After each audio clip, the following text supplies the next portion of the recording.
Welcome back guys two point two brains. और आज हम करने वाले हैं मैन्युफैक्चरिंग प्रोसेस का यूनिट 2। बेसिकली ये हमारा वेल्डिंग के बारे में है, कितने टाइप की वेल्डिंग होती हैं, वेल्डिंग क्या होती है, हम टेक्निक्स पढ़ेंगे, जॉइंट्स पढ़ेंगे एंड ऑल। आप सब देख सकते हो। एज़ यूजुअल सबसे ऊपर हमने आपका आईपीओ का सिलेबस डाला हुआ है और नीचे जिस तरह से हमने पढ़ाया हुआ है पॉइंट वाइज लिखा हुआ है। एक तरह से आप कह सकते हो पूरे यूनिट को ब्रेक करा हुआ है इजीली, ताकि आपको मेमोराइज हो जाए, माइंड में आप कह सकते हो आप इसे।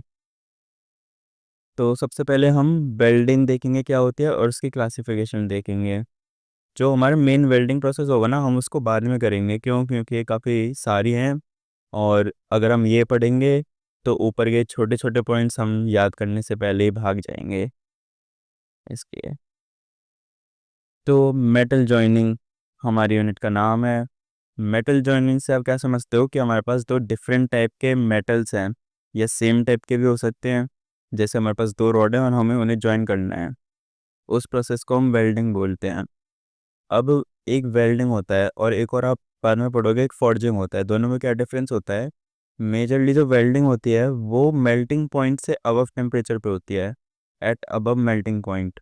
और जो हम यूनिट 3 में पढ़ेंगे फोर्जिंग एंड सोल्डरिंग, वो मेल्टिंग पॉइंट से नीचे होती है।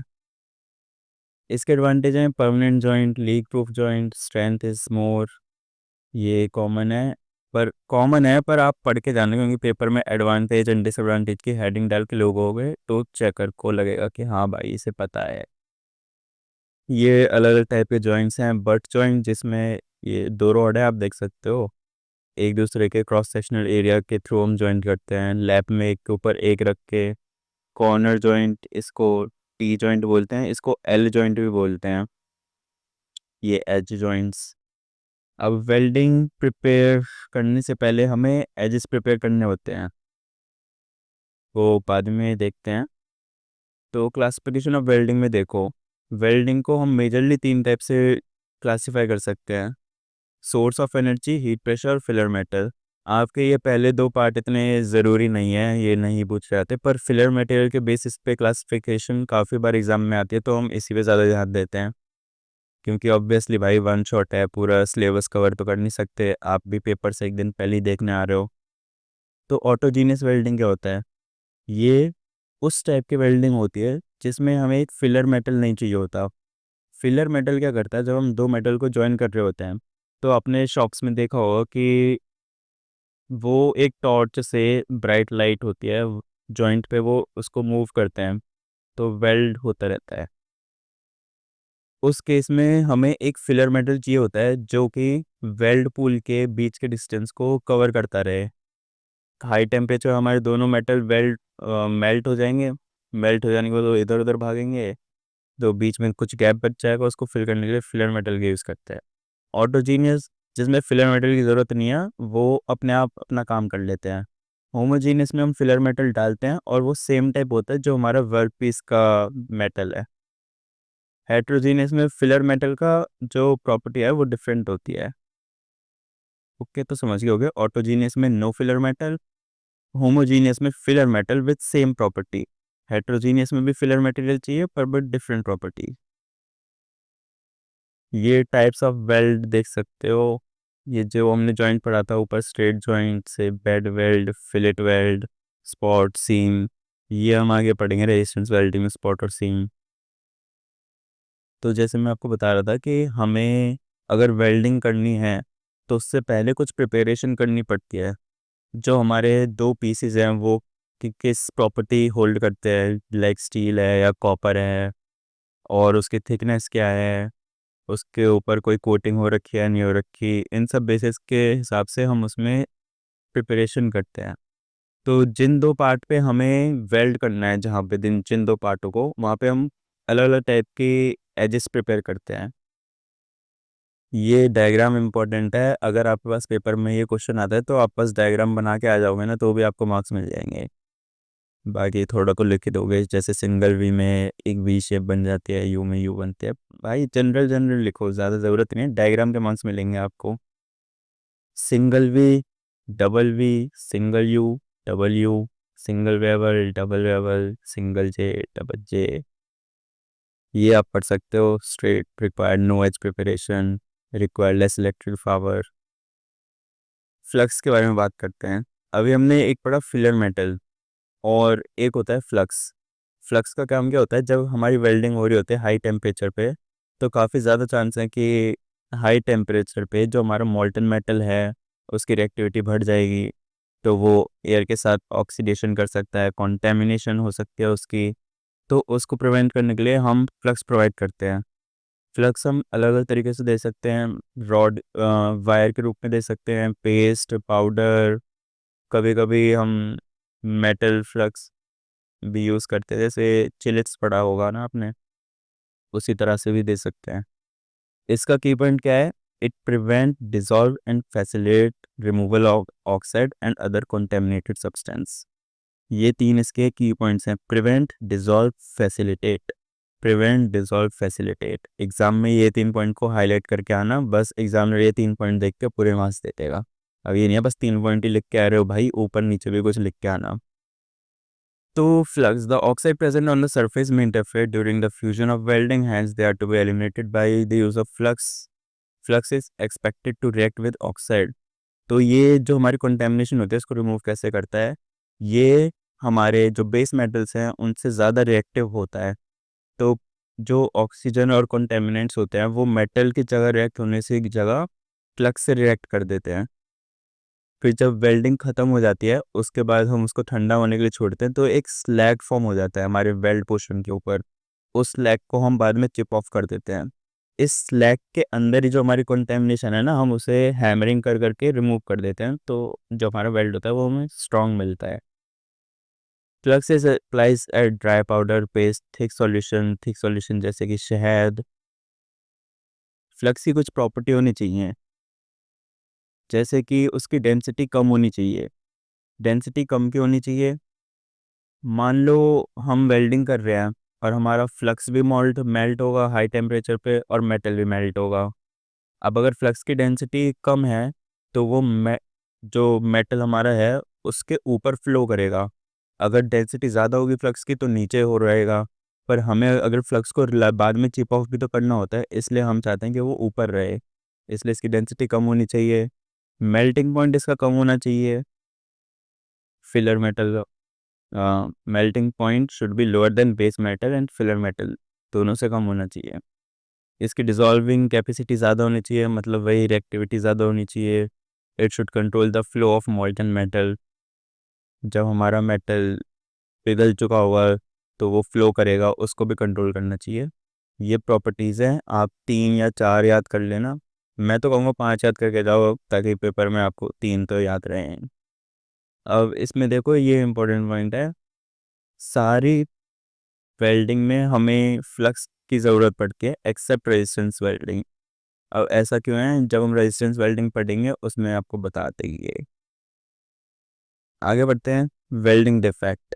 देखो अब तक हमने क्या क्या पढ़ा, इंडेक्स में जाके देखते हैं। हमने वेल्डिंग और उसकी क्लासिफिकेशन देख ली, टाइप्स ऑफ वेल्ड देख लिए, एज प्रिपरेशन देख लिए, फ्लक्स देख लिया। अब हमारा वेल्डिंग डिफेक्ट है और उसके बाद हम सारे अपने मेन जो वेल्डिंग है वो सब पढ़ेंगे। वेल्डिंग डिफेक्ट इम्पोर्टेंट है, इस पे क्वेश्चन आता है। तो flux plus oxide low density slag will float on top of weld cool and would chip off. अच्छा ये मैंने ऊपर बता दिया आपको। ये इसका सॉल्यूशन है एक तरह से स्लैग इंक्लूजन के लिए। स्लैग इंक्लूजन क्या होता है, जो हमारा स्लैग बना फ्लक्स के मेल्ट होने से, जिसको हमें चिप ऑफ करना होता है, मान लो उसकी डेंसिटी ज़्यादा है तो वो नीचे रह जाएगा, मेल्ट मेटल के साथ वो मिक्स हो गया बीच में। जैसे मान लो ये हमारा एक बड़ा सा एरिया है जहाँ पे मेटल का वेल्ड पूल बना है, और इसके अंदर अंदर जो हमारा स्लैग है वो मिक्स हो चुका है, इसलिए इसको स्लैग इंक्लूजन बोलते हैं, due to the high density. उसी की रेमेडी यहाँ पे लिखी हुई है। नेक्स्ट है porosity, gas filled cavity of tiny pores. जब हम अपना वेल्ड पूल क्रिएट कर रहे होंगे, weld pool term I hope समझ ही आ रही होगी आपको। जब हम वेल्डिंग स्टार्ट करते हैं वेल्डिंग स्टार्ट करने के टाइम पे दोनों मेटल हमारे मेल्ट हुए, और जिस पार्ट पे वो मेल्ट होते हैं उसे वेल्डिंग पुल बोलते हैं। ये छोटी छोटी टर्म्स हैं, अगर आप इन टर्म्स का यूज़ करोगे तो ज़्यादा अच्छा रहेगा इंस्टेड ऑफ सब कुछ अपनी लैंग्वेज में बताओ, क्योंकि आप इंजीनियरिंग कर रहे हो और इसमें टेक्निकल टर्म्स ज़रूरी हैं। तो पोरोसिटी का मतलब, देखो ये डिफेक्ट कैसे होगा, अगर आपका वेल्ड पूल पोरस नहीं बना तो अंदर जो गैस इवॉल्व होंगी, मान लेते हैं मेटल के ऊपर पहले से हाइड्रोजन ऑक्साइड के कुछ मॉइस्चर पड़ा हुआ था, वो हाइड्रोजन ऑक्सीजन में ब्रेक होंगे, गैस इंट्रैप हो जाएगी अंदर, उससे जो हमारा जोलेंट है वो वीक हो जाएगा। इनकम्प्लीट फ्यूजन, जैसे कि हमने जो टॉर्च है हमारी फायर या जिससे भी हम हीट प्रोवाइड कर रहे हैं, हम उसको जल्दी जल्दी मूव करा रहे हैं और जो हमारा वेलपुल है वो अच्छे से क्रिएट ही नहीं हो पा रहा, दोनों मेटल फीड हमारी फ्यूज़ नहीं हो रही ढंग से, क्रैक्स फॉर्म हो सकते हैं। ये आपने देखा ही होगा ना, जैसे कि एकदम से हाई टेम्परेचर से एकदम से लो टेम्परेचर पे जाओ तो क्रैक हो जाता है, या वाइस वर्सा भी होता है, एकदम लो को सीधा बर्फ़ को सीधा एकदम भट्टी में डाल दो तो, या ग्लास को। ये डायग्राम्स हैं, डायग्राम्स इंपॉर्टेंट होते हैं, मैं कहूँगा आप इन सब के डायग्राम्स भी देख के जाएं, या आप बना ही देना ना, जैसे मैंने आपको समझाया कि ये बड़ा सा वेल्ड पूल है उसके अंदर ये हो गया, आप अपने हिसाब से डायग्राम से समझा सकते हो। देखो, अगर हमारी वेल्डिंग की टॉर्च जो है यहाँ से इस डायरेक्शन में जा रही है और उसी डायरेक्शन में हमारा क्रैक हुआ तो उसे लॉन्गिट्यूडनल क्रैक बोलेंगे। अब हमारी डायरेक्शन ऑफ द टॉर्च से परपेंडिकुलर क्रैक फॉर्म हो रहे हैं तो उसे ट्रैवर्स क्रैक्स बोलेंगे। एक होता है रेडिएटिंग क्रैक जो एक पॉइंट से स्टार्ट होता है और हर दिशा में चलता रहता है, और एक होता है ब्रांच वाला क्रैक। यहाँ ये अंदर देखो, एक ट्री की तरह से ब्रांच निकल रही है, इसके और सब ब्रांच भी निकल सकती हैं। तो हम आ चुके हैं अपने मेन पार्ट्स पे जो कि हैं गैस वेल्डिंग, और अभी हमारे पास 10 मिनट हुए होंगे शायद, तो 10 मिनट में हमने काफ़ी कुछ कर लिया है, अब हम मेन पार्ट पे आ चुके हैं। यहाँ से मैं चाहूँगा कि आप एक कॉपी ले लो और हेडिंग डालो गैस वेल्डिंग, क्योंकि काफ़ी सारी वेल्डिंग पढ़ोगे तुम खुद कन्फ्यूज़ हो जाओगे, साथ के साथ नोट्स बनाते रहो ताकि आपको बार बार बैक ना करना पड़े। तो गैस वेल्डिंग को ऑक्सी एसिटिलीन गैस वेल्डिंग इस नाम से पेपर में आता है, OAW या OFW। Oxy acetylene gas welding इसलिए बोलते हैं क्योंकि गैस वेल्डिंग में हम मेजरली एसिटिलीन का यूज़ करते हैं एज अ फ्यूल। ये इंपॉर्टेंट है, क्वेश्चन आ सकता है कि ऑक्सी गैस वेल्डिंग में एसिटिलीन को यूज़ क्यों करते हैं।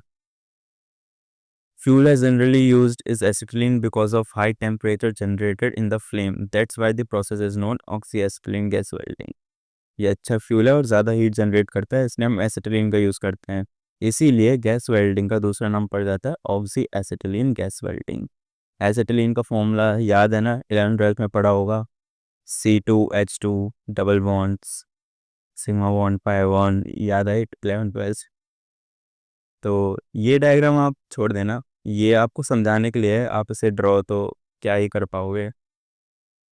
देखो मैं बात कर रहा था ना इतनी, जैसे टॉर्च होती है एक, आपने देखा होगा ना शॉप्स पे वो कुछ एक चश्मा सा पहन के एक हाथ से और दूसरे से टॉर्च पकड़ के कुछ करते हैं, ये टॉर्च है, ये फिलर रॉड है, फ्लेम सॉलिडिफाइड। देखो ये इसकी डायरेक्शन राइट टू लेफ्ट जा रहा है, तो राइट में जो इसके पीछे होगा वहाँ पे वेल्डिंग हो चुकी है, ये आगे जाता जा रहा है और पीछे वाला पार्ट सॉलिडिफाई होता जाता है। ये दो छोटी छोटी सी केमिकल रिएक्शन है, ये आप देख लो, एसिटिलीन ऑक्सीजन के साथ रिएक्ट करके कार्बन मोनोऑक्साइड हाइड्रोजन और हीट प्रोड्यूस करती है। आपको ये याद ना हो तो बस हीट का सिंबल बना देना। फिर यही कार्बन मोनोऑक्साइड हाइड्रोजन और ऑक्सीजन के साथ मिलकर कार्बन डाइऑक्साइड बनाती है और वाटर और हीट प्रोड्यूस करती है। देखो, अब ऑक्सी एसिटिलीन गैस वेल्डिंग में हम एसिटिलीन का यूज़ कर रहे हैं और बर्न करने के लिए ऑक्सीजन चाहिए, तो depend on both of these ratio we have three kind of flames that are generated during the oxyacetylene gas welding. First one is neutral flame, जिसमें दोनों का रेशियो 1:1 होता है। ऑक्सीडाइजिंग में इसके नाम से समझ में आ रहा है कि ऑक्सीजन का रेशियो थोड़ा ज़्यादा रहेगा, तो 1.15 से 1.5 रहता है। इसको आप प्रॉपरली 1.25 या 1.35 भी लिख के आ सकते हो पेपर में, इतना चलता है। कार्बोनाइजिंग में ऑक्सीजन की डिमांड कम रहेगी, तो आप इसको इस तरह से लिख सकते हो, या लिख सकते हो 1:1.15 और 1.5, यानी कि इसका उल्टा। ठीक है, आप इसको 1 में से माइनस करोगे, यही आएगा, एक ही बात है। अब न्यूट्रल फ्लेम में देखो मेन बात क्या है, इसमें हमें कोई आवाज़ नहीं आती, प्योर जो है हमारी ऑक्सीडेशन कंप्लीट होती है। जब हम ऑक्सीजन ज़्यादा देते हैं तो उसमें लाउड और हिसिंग साउंड आती है, ये की पॉइंट है, इसलिए मैं बता रहा हूँ। हिसिंग साउंड मतलब कि जैसे मान लो काफ़ी जंगल वंगल में आग लग जाती है और काफ़ी ज़ोर से हवा चले तो एक जो थोड़ी आवाज़ आती है ना। आई होप आप समझ ही पा रहे होगे भाई, हंस लो हंस में है तो। और एक है कार्बोनाइजिंग, ये इसका कुछ काम तो होता नहीं है, पर आप देख लो, deposit carbon can harden welds and make them brittle. अगर हम ऑक्सीजन कम प्रोवाइड करते हैं तो जो हमारा वेल्ड है वो उसके चटकने के चांस ज़्यादा बन जाएंगे। ये हो गया, ये इंपॉर्टेंट पॉइंट बता दिया। और एक ये थर्ड एक्स्ट्रा पॉइंट है, क्योंकि पेपर में तो 3 मार्क्स का ही आएगा ना। इसमें जो हमारी फ्लेम होगी उसमें दो कलर होंगे, एक वाइट कलर वाइट ब्लू का अंदर से पार्ट होगा ये, और एक होगा आउटर फेदर दिस। इसमें हमारे पास जो शॉर्ट पॉइंटेड टॉर्च होगी, देखो इनर जो कोन है हमारा वो छोटा है, और वही एक बाहर का पार्ट होगा। इसमें जो है ना हमारे पास 3 पार्ट होते हैं, inner core, white feather and outer envelope. ये अंदर वाला, ये मिडल और आउटसाइड, ये आप लिख ही सकते हो। डायग्राम बना देना as a fourth point, just to be safe. ये डायग्राम अगर आपके OAW आए तो ये डायग्राम बनाना आप, ये वाला नहीं बनाना, ये आपके लिए समझाने के लिए है बस। देखो अब मैंने इसमें ना नीचे प्रोसेस लिखा हुआ है, पर मैं इतना पढ़ने की जगह आपको इसी डायग्राम से बता देता हूँ। देखो हमारे पास 2 सिलेंडर होते हैं, एक एसिटिलीन का होगा, एक ऑक्सीजन का होगा। अब जो हमारे घर पे आता है सर्विस वाला फ्रिज वगैरह को ठीक करने, तो उसको कैसे पता चलेगा कि हाँ भाई ये वाला ऑक्सीजन का था, ये मैरूम का था। अब सिलेंडर्स को घुमा घुमा के पढ़ के देखो कि हाँ यहाँ पे ऑक्सीजन लिखा है, यहाँ पे एसिटिलीन लिखा है, उसकी तरह कलर कोडिंग कर देते हैं। एसिटिलीन वाला मेजरली मैरून कलर का होता है और ऑक्सीजन ब्लैक में होता है। हॉस्पिटल में भी जो ऑक्सीजन के सिलेंडर होते हैं वो ब्लैक ही रहते हैं। देखो अब इन सिलेंडर्स के ऊपर एक रेगुलेटर लगा हुआ है, दोनों के ऊपर ये पाइप के थ्रू होते हुए जा रहे हैं टॉर्च में।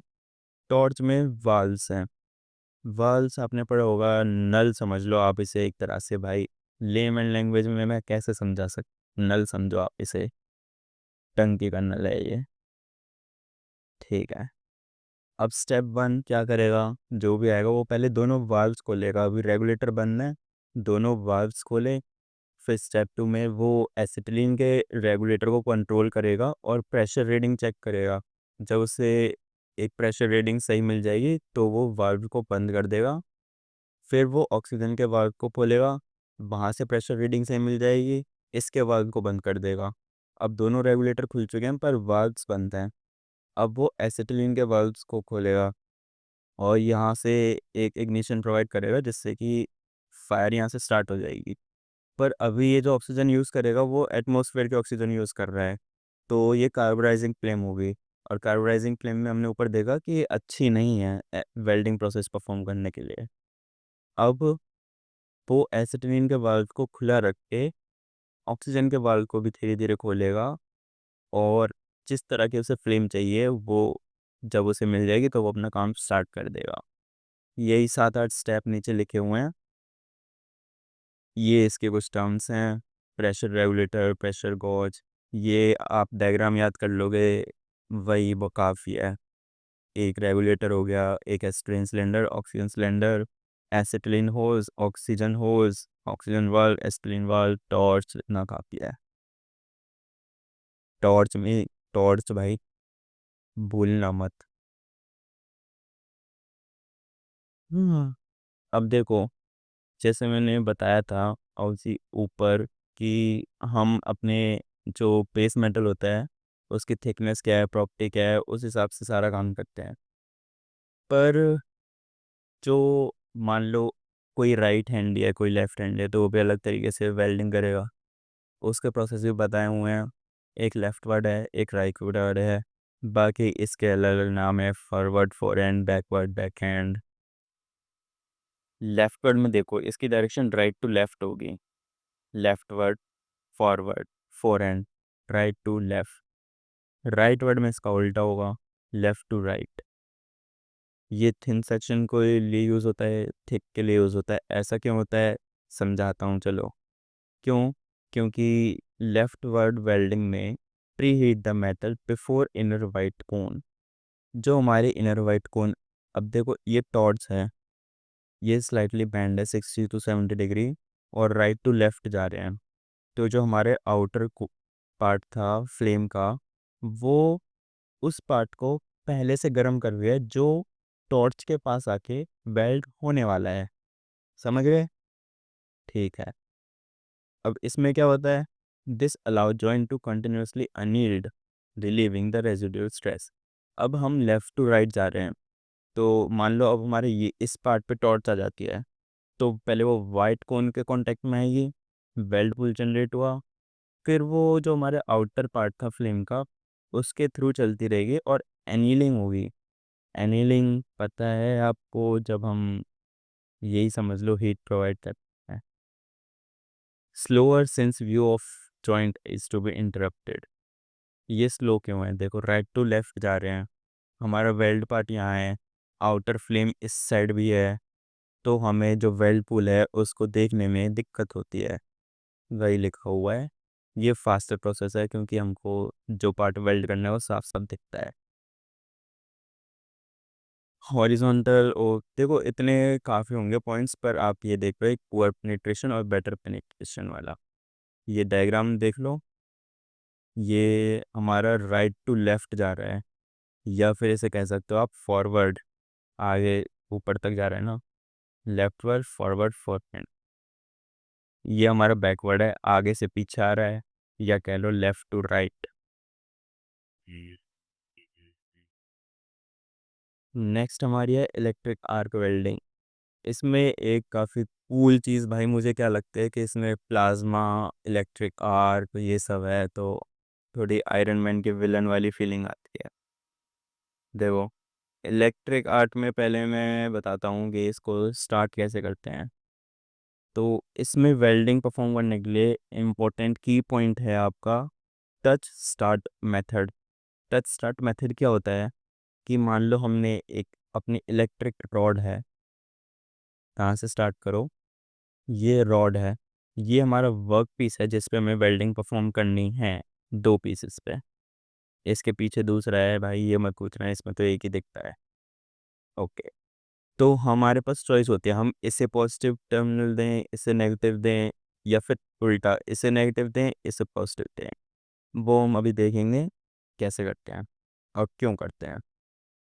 तो टच स्टार्ट मेथड में क्या होता है, हम अपने इलेक्ट्रिक रॉड को माइन्यूट ऑफ सेकंड्स के लिए, बिल्कुल थोड़ा सी देर के लिए वर्क पीस से कांटेक्ट कराते हैं और उसको जंप करा देते हैं वापस से, just like 10 centimetre 8 centimetre starting से फटाफट से टच कराए और वापस ले आए। अब इस टाइम पे हमारे इलेक्ट्रिक सप्लाई हो रही है, तो क्या होता है हमारी एक प्लाज्मा क्रिएट हो जाती है।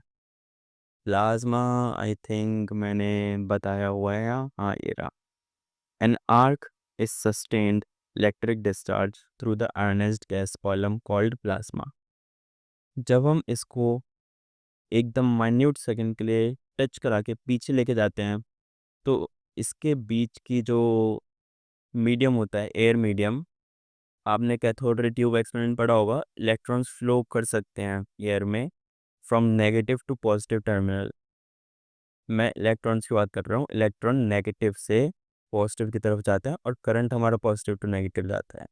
तो जब इलेक्ट्रॉन हमारे मान लेते हैं इलेक्ट्रोड से वर्कपीस की तरफ जा रहे हैं, तो बीच में जो एयर मीडियम है उसमें एक थोड़ा सा एयर जो है चार्ज हो जाती है, आयनाइज्ड हो जाती है, उसको प्लाज्मा बोलते हैं, और उसी प्लाज्मा के थ्रू एक आर्क बनती है। ये हमारा टच स्टार्ट मेथड हो गया जो मैंने समझा दिया है, प्लाज्मा बता दिया।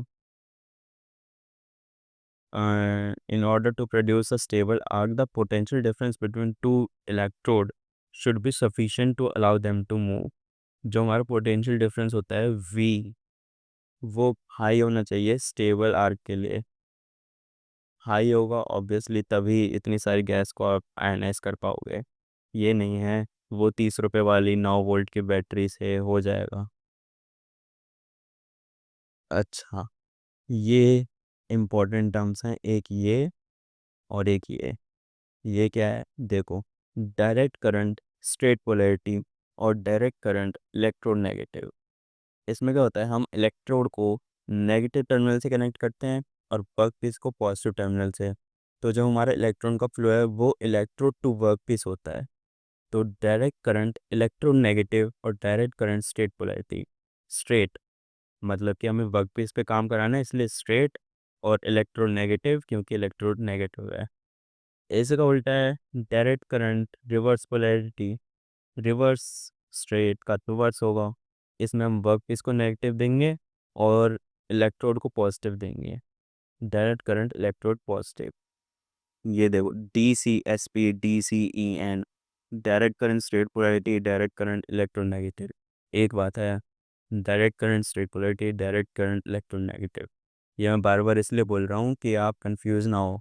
पेपर में बच्चे डायरेक्ट करंट इलेक्ट्रोनेगेटिव में इलेक्ट्रोड पॉजिटिव कर ले कहा जाता है और उल्टा कर देते हैं।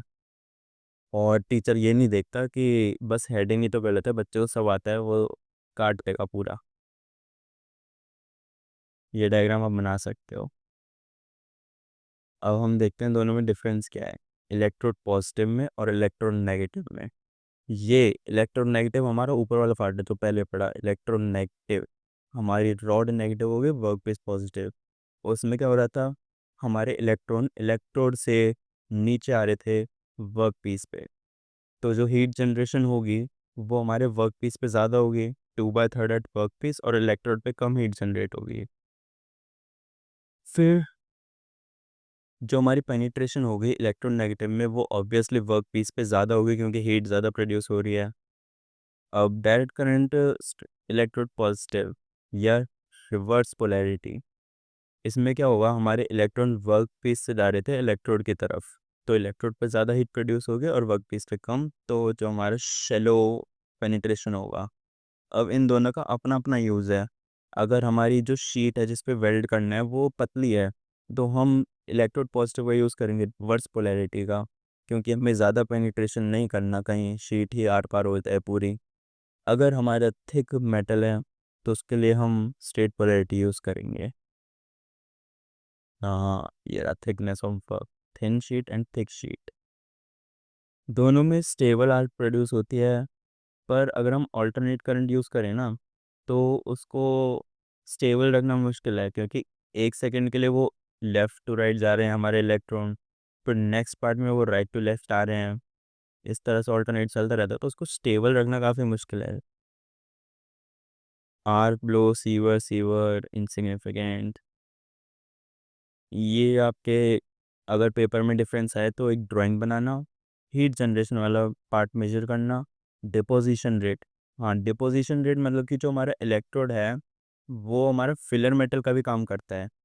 तो जब हमारे इलेक्ट्रोड पे ज़्यादा हीट प्रोड्यूस हो रही है तो इलेक्ट्रोड हमारा मेल्ट होगा और वो ड्रॉप बाय ड्रॉप नीचे डिपॉजिट होता रहेगा। तो जो हमारा रिवर्स पोलैरिटी होगा उसमें जिसमें इलेक्ट्रोड पे ज़्यादा हीट प्रोड्यूस हो रही है वो जल्दी मेल्ट होगा और डिपोजिशन रेट हाई, इसका उल्टा यहाँ पे लो। Advantage disadvantage most of. अच्छा, ये हमारे इलेक्ट्रिकल वेल्डिंग के एडवांटेज और डिसएडवांटेज लिखे हुए हैं, ये आप पढ़ लेना। ये सब तो सिंपल लाइन में ही है, इसमें कुछ समझाने की ज़रूरत है नहीं, पर ये इम्पोर्टेंट है, आप ज़रूर पढ़ना। Difference between types of electrode. तो हम जो इलेक्ट्रोड यूज़ करते हैं वो दो टाइप, वैसे उसको काफ़ी टाइप्स पे हम स्पेसिफाई कर सकते हैं, जैसे उसमें शील्डिंग है या नहीं है, कंज्यूमेबल है या नहीं है, बेयर है, फ्लग्स्ड है। पर इसमें हम कंज्यूमेबल और नॉन कंज्यूमेबल के बीच में डिफ्रेंशिएट कर रहे हैं। कंज्यूमेबल जो कंज्यूम हो जाता है मेल्ट हो जाता है, नॉन कंज्यूमेबल जो मेल्ट नहीं होगा वेल्डिंग के टाइम पे, मटेरियल माइल्ड स्टील।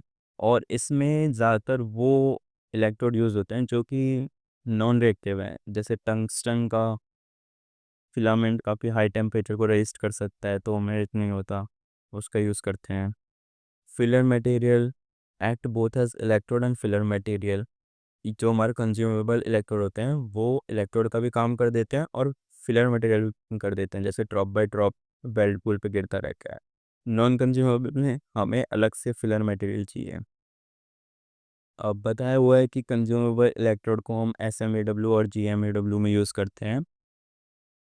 ये है metal inert gas arc welding, ये पढ़ेंगे हम आगे, और ये टिग भी पढ़ेंगे। टिग एक, ये काफ़ी इंपॉर्टेंट है, इन दोनों में से एक हमेशा आता है पेपर में। Tungsten inert gas arc welding, metal inert gas arc welding. देखो, कंज्यूमेबल इलेक्ट्रोड हमारे फर्दर 3 टाइप के होते हैं जो कंज्यूम हो सकते हैं।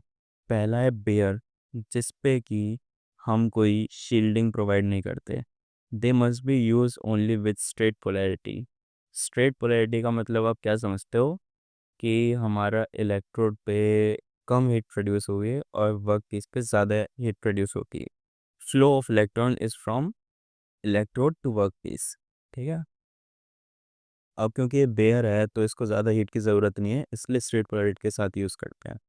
और ऑटोमेटिक वेल्डिंग, ऑटोमेटिक वेल्डिंग जैसे कि मशीनरी से होता है। जैसे मान लो राइट साइड में एक कॉइल बना दी, ये कॉइल है, यहाँ से वायर आगे गई और एक टॉर्च, कह लो टॉर्च जैसी चीज़ से पास होते हुए वो 5 सेंटीमीटर पर सेकेंड या 3 सेंटीमीटर पर सेकेंड जैसी डिमांड है उस हिसाब से कॉन्स्टेंटली नीचे जाए जा रही है। ये मैं आपको चलो और डीपली समझाता हूँ एक बात। जो हमारा इलेक्ट्रोड है अगर वो कंज्यूमेबल है तो मान लो 5 सेकंड बाद ये कंज्यूम होके इतना रह जाएगा, तो जो हमारी आर्क लेंथ है वो बढ़ जाएगी और बीच में ही काफ़ी सारी हीट लॉस हो जाएगी।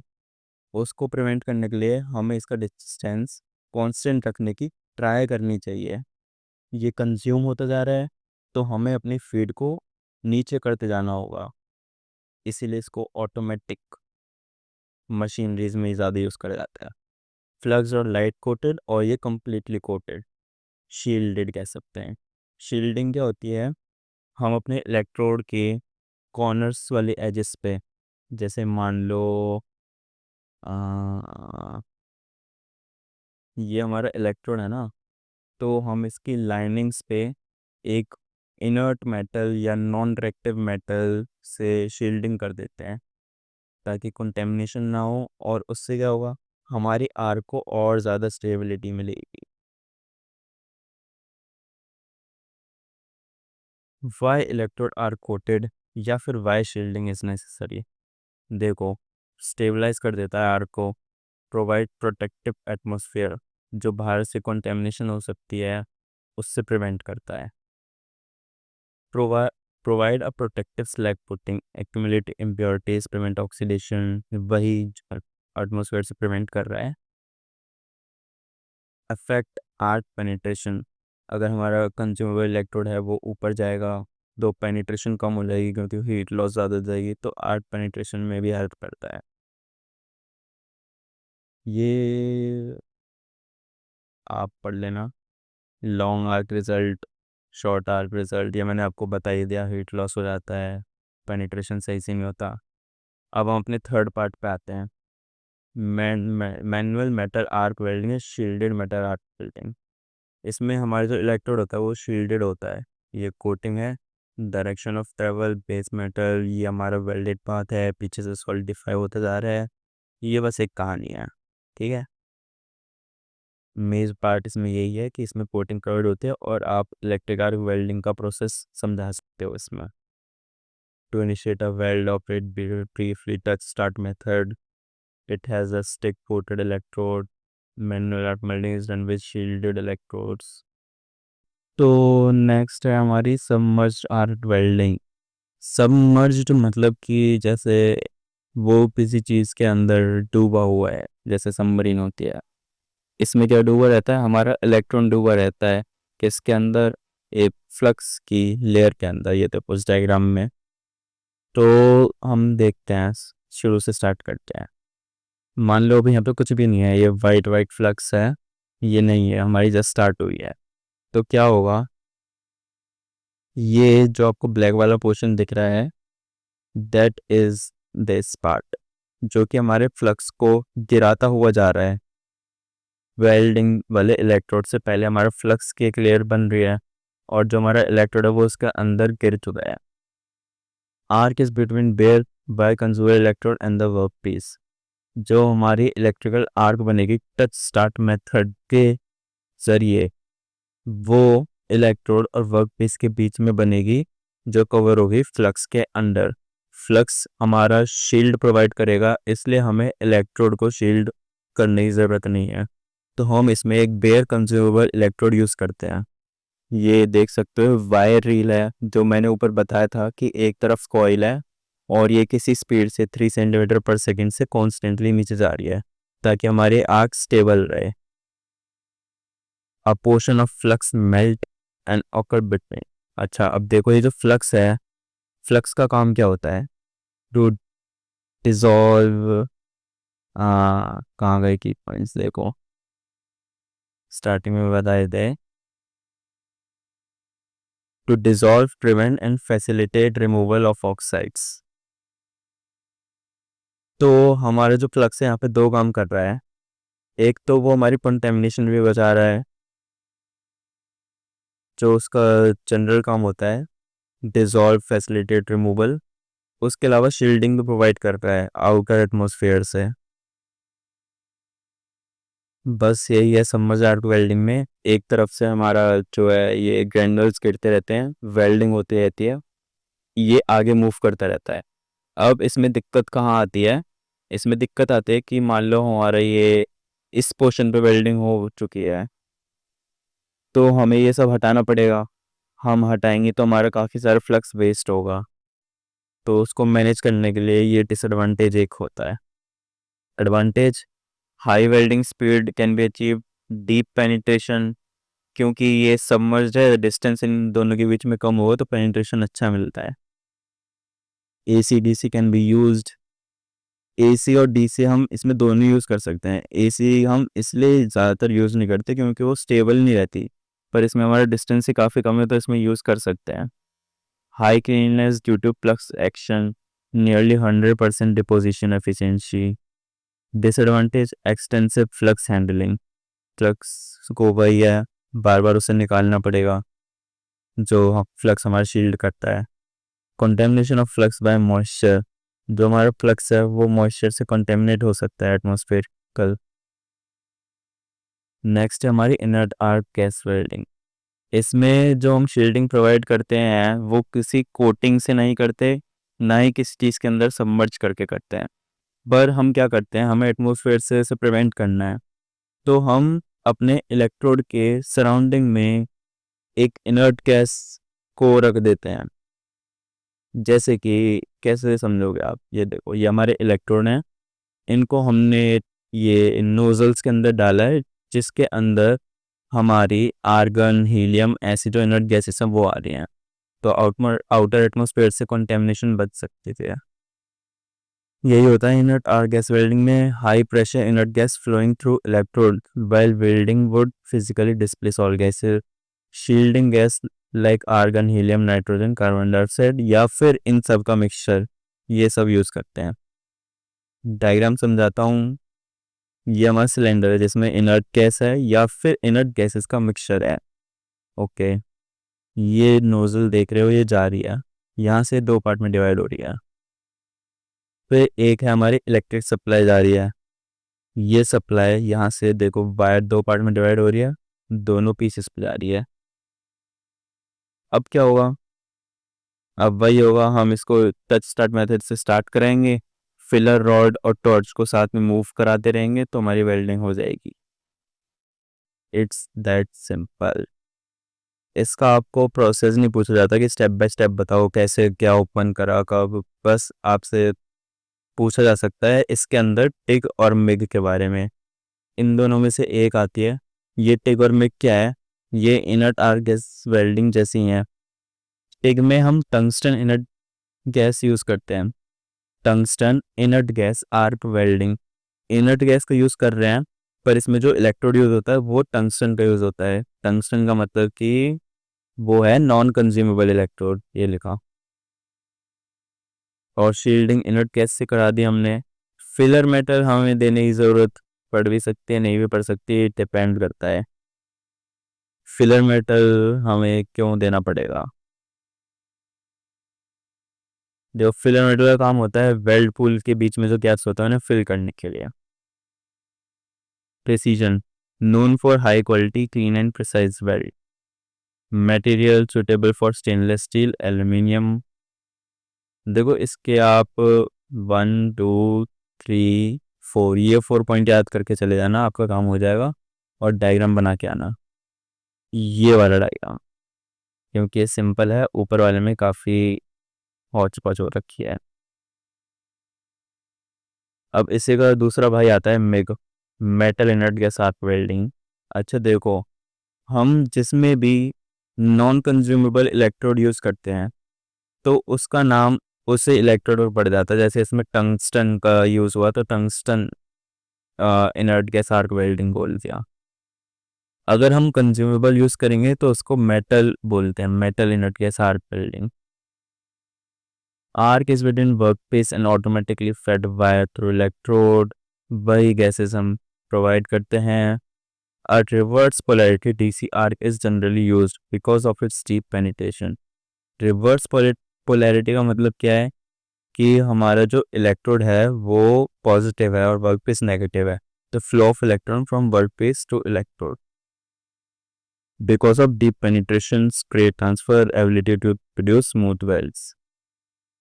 देखो इसमें ये कंज्यूमेबल इलेक्ट्रोड है, इसलिए हमें इसकी में फीड प्रोवाइड करनी पड़ रही है। ये भी किसी स्पीड से कॉन्स्टेंटली नीचे जाता रहेगा। ये इनर्ट गैसेस जा रही हैं यहाँ से, ये वर्क पीस है। इसमें क्या है, इसमें इनर्ट गैस तो कवर कर रही है, पर हमें इसमें फीड को एक्स्ट्रा ऊपर से कॉइल ऑफ वायर के थ्रू प्रोवाइड करने की ज़रूरत नहीं है, क्योंकि ये कंज्यूम ही नहीं हो रहा, जितना है उतना ही रहेगा।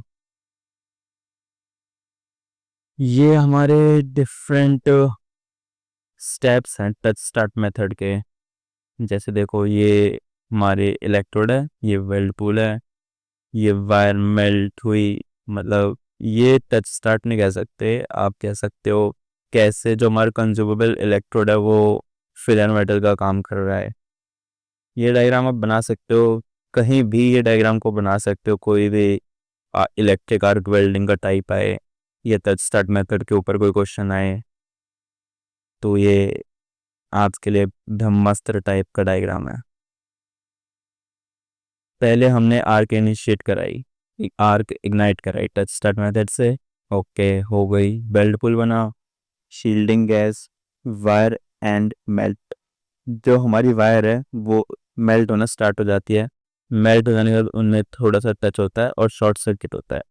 शॉर्ट सर्किट की मदद से, की वजह से, मदद से नहीं की वजह से एंड में एक छोटा सा झटका प्रोड्यूस होता है। उस झटके की वजह से क्या होता है, ये मेल्ट होके पूरा नीचे टपक जाता है।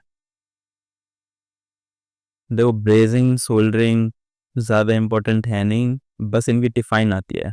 Brazing in joining of metal through the use of heat and a filler metal whose melting temperature is above 450। देखो, joining of metal through use of heat and filler metal, तो देखो 450 से ज़्यादा है मेल्टिंग पॉइंट किसका, filler metal का, metal से कम है पर, तो वो ब्रेजिंग में आ गया। आप ये पॉइंट देखो बस, dissimilar metal which cannot be welded can be joined by brazing. Soldering is a brazing type of operation where the filler metal has a melting temperature below. इसमें मेल्टिंग टेम्परेचर कम होगा दोनों से। ये सोल्डरिंग, ये brazing, ये की point हो गए, इसे को डिफाइन कर देना, बस इतना ही आता है। अब हमारा जो नेक्स्ट पार्ट है रेजिस्टेंस वेल्डिंग, इसके भी काफ़ी सारे पार्ट हैं, तो ये भी इम्पोर्टेंट है। कान खोल के मैं चाहता हूँ पॉज ले लो, पानी पी लो और वापस से बैठ जाओ, बस थोड़ी देर की लेक्चर और बचा है। तो रेजिस्टेंस वेल्डिंग में क्या होता है, नाम से लग रहा होगा रेजिस्टेंस यूज़ करते होंगे, पर क्या कौन सा रेजिस्टेंस ये पक्का तुम्हें नहीं पता होगा। फ्रिक्शन वाला रेजिस्टेंस नहीं, इसमें हम यूज़ करते हैं इलेक्ट्रिसिटी वाला रेजिस्टेंस, जो ओम्स लॉ पढ़ते हो, V equals to I R, उसका रेजिस्टेंस हम यूज़ करते हैं। Both and heat and pressure are used. Heat is generated by electrical resistance of work piece, pressure is supplied externally and is varied through weld cycle. इसमें हम heat भी करते हैं work piece को, और हीट करने के बाद प्रेशर, हाई प्रेशर अप्लाई करते हैं। वो कैसे करते हैं ये बताता हूँ। इलेक्ट्रिक रेजिस्टेंस यूज़ करते हैं, ये बता दिया। अब इसका पहला टाइप है स्पॉट रेजिस्टेंस। स्पॉट रेजिस्टेंस का मतलब है एक नगेट बनेगा, एक फेल्ड पूल बनेगा, एक स्पॉट बनेगा। देखो मैं यहाँ से समझाता हूँ। ये हमारे पास कह लो इलेक्ट्रोड्स हैं दो, ये वर्क पीस है। सबसे पहले हम इसका फोर्स लगाएंगे, फोर्स लगाई, पर अभी ये फोर्स एक्सेस नहीं है, हमने इसको पकड़ने के लिए फोर्स लगाई है बस, ठीक है। इसके बाद हमने इलेक्ट्रिसिटी फ्लो कराई, तो V equals to I R की मदद से जो इसका इंटरनल रेजिस्टेंस है उससे हीट प्रोड्यूस होगी। H इक्वल्स टू क्या होता है, आई स्क्वायर आर होता है ना। उस तरीके से हीट प्रोड्यूस हुई तो एक बेल्ट पुल बना। अब हम यहाँ पे और प्रेशर अप्लाई करते हैं, प्रेशर अप्लाई करने के बाद इसको उठा देते हैं, और जो ये है बेल्ट पुल, इसको ठंडा होने देते हैं। इस तरह से हमारे पास एक स्पॉट बनता है। ये डायग्राम देखो, स्टेप्स में डिवाइड करा हुआ है। फर्स्ट स्टेप देखो, ये ऊपर वाला फोर्स का है, नीचे वाला करंट का है।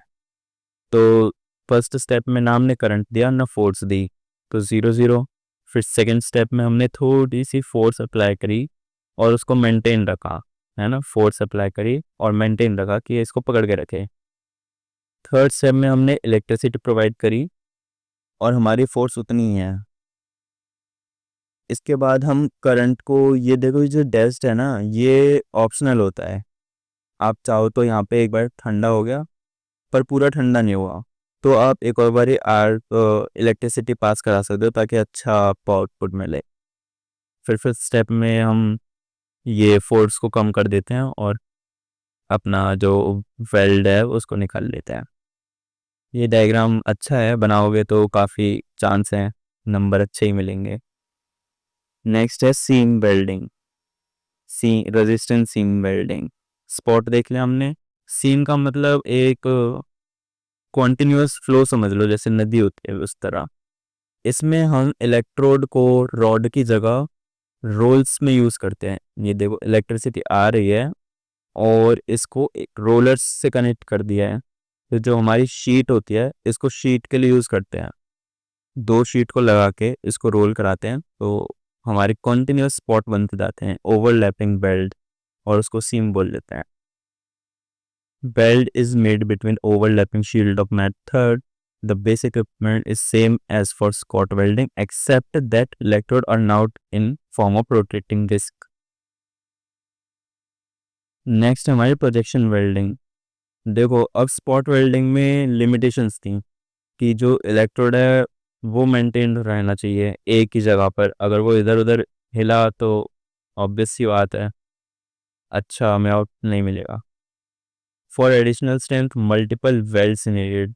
अगर हमारे जो वेल्ड के वर्क पीस हैं जिस पे हमें काम करना है उनका साइज बड़ा है, तो हमें काफ़ी सारे स्पॉट बनाने पड़ेंगे, तो टाइम कंज्यूमिंग भी है। अब इसके लिए जो हमने एक नई टेक्निक निकाली और उसको नाम दे दिया प्रोजेक्शन वेल्डिंग। इसमें क्या होता है, हम नगेट्स बना के रखते हैं। देखो डायग्राम से समझाता हूँ।